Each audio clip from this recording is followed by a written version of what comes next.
Comenzamos esta exposición oral que hemos titulado La claridad disimulada en Góngora y Sor Juana Inés de la Cruz.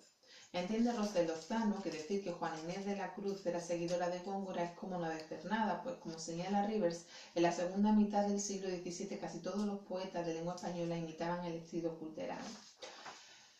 Considera Rivers que en el difícil reto de tomar como fuente a Góngora ningún poeta llegó a la rica subjetividad gongorina del sueño de Sor Juana. Veamos a continuación las principales similitudes y diferencias entre la soledad primera y el primero sueño. En la cuestión formal de la elección de la sílaba métrica de ambos poemas es donde parece haber mayor consenso entre la crítica respecto a su semejanza. Según Sánchez Robaina, Góngora se valió de la sílaba métrica para inventar otro género de poesía, no solo más impersonal, sino mucho más extenso. A nuestro parecer, la nota de impersonalidad es claramente apreciable en la soledad primera, en tanto que la intervención del peregrino en ella se reduce a los versos 62 a 64. Del mismo modo, la ausencia del yo lírico que destaca Rivers es una nota característica del primer sueño, en que hay que esperar al final del último verso del poema, cuando se unen cuerpo y alma para apreciar un yo de sexo femenino. De otro lado, es evidente la gran extensión de ambos poemas, extensión que además es muy parecida, 1091 versos frente a 975. Los dos cuentan el viaje de un protagonista, el peregrino gongorino, tras el naufragio y el alma humana de Sor Juana, cuya función, según Rivers, es proveer un punto de vista para la observación. Sin embargo, también se diferencian, como acertadamente señala este autor, en que mientras que el peregrino es esencialmente pasivo, y así lo vamos a ver recibiendo el relato del cabrero, el alma humana es activa buscadora de la comprensión del mundo. Respecto al estilo, entiende Carlos Iborra que Las soledades son el poema en el que Góngora se propuso desarrollar su estilo inimitable hasta sus últimas consecuencias. Frente a las octavas reales del polifemo, la sílaba le da a la soledad primera la libertad necesaria para emplear periodos largos y complicados característicos de las descripciones.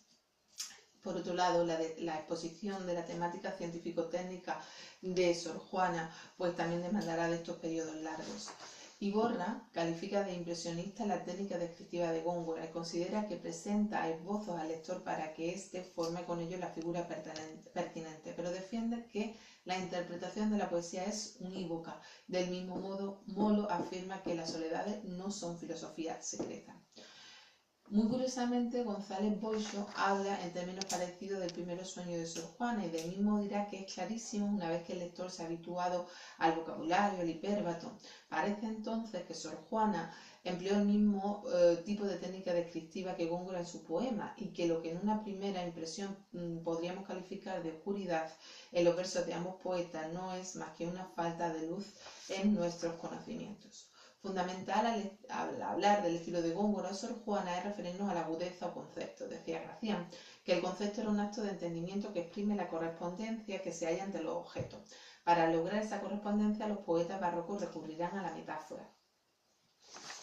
En el inicio de la soledad primera vemos algunas tan célebres como Garzón de Ida, Livia de Ondas, y también Sor Juana va a crear algunas metáforas muy elevadas.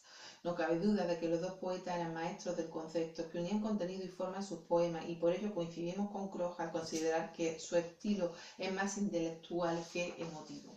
El juego conceptista propone al intelecto adivinar las correspondencias que antes nos referíamos, y los instrumentos empleados para el cifrado del mensaje serán las figuras retóricas que se van a intensificar al máximo.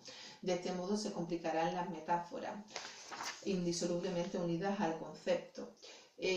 Vamos a ver que aparecen los contrastes, como ese tan bello de Góngora que dice muda la admiración, habla callando, y los distintos juegos de palabras. Observaremos hipérbatos retorcer las posibilidades del lenguaje, nos abrumarán los conceptos. Si Sor Juana, de los cultismos, Sor Juana va a hablar, por ejemplo, del conticinio, y veremos también adivinanzas tras las alusiones mitológicas. Llegados a este punto, queremos centrar nuestra reflexión sobre la relevancia del lenguaje y la grandeza de ambos poemas que enfrentamos. En el supuesto gongorino parece existir una unanimidad en la crítica respecto a considerar su manejo del lenguaje la clave de la excelencia de su obra. Góngora trata temas como el viaje del peregrino, el menosprecio de corte, la exaltación de la naturaleza de una forma sofisticadamente novedosa. En este sentido, Molo asevera que la originalidad de Góngora está en sobrepasar el lenguaje. Pero ¿qué pasa con Sor Juana? ¿Reside su mérito en ser la que mejor ha captado la esencia de Góngora?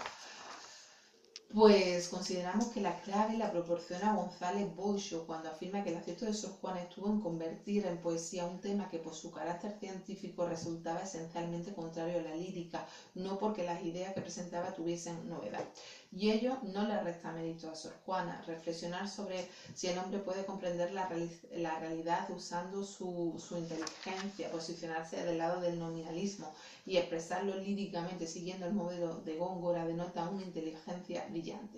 Concluimos esta exposición que nos ha planteado el reto de leer a Góngora y a Sor Juana, señalando que la vastedad cultural que se desprende de sus versos acaba siendo una cura de humildad para el lector. Sin embargo,